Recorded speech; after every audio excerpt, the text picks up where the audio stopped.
जालना शहरात एक अत्यंत निंदनीय घटना घडली आहे। परभणी जिल्ह्यातील जिंतूर तालुक्यातील एक 28 वर्षीय महिला पतीपासून विभक्त झालेली असून ती जुना जालना भागात भाड्याच्या खोलीत राहते। तिला पहिल्या पतीपासून 3 मुली व 1 मुलगा झालेला असून त्यापैकी 1 मुलगा व 1 मुलगी पतीकडे जिंतूर येथे राहतात, तर एक 6 वर्षीय व दुसरी 4 वर्षीय मुलगी तिच्याकडे राहतात।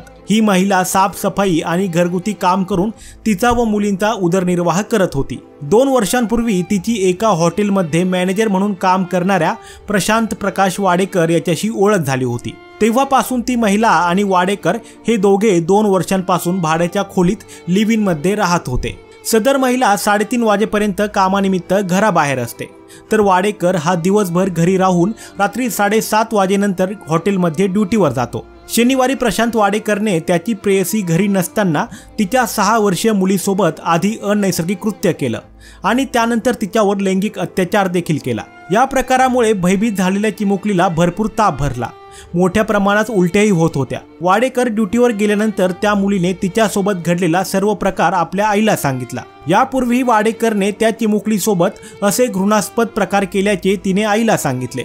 यानंतर महिलेने कदीम जालना पोलीस ठाण्यात धाव घेत तक्रार दाखल केली। पोलिसांनी तातडी आरोपी प्रशांत वाडेकर याला ताब्यात घेतले असून हा गुन्हा पिंक मोबाईल पथकाकडे वर्ग करण्यात आला आहे।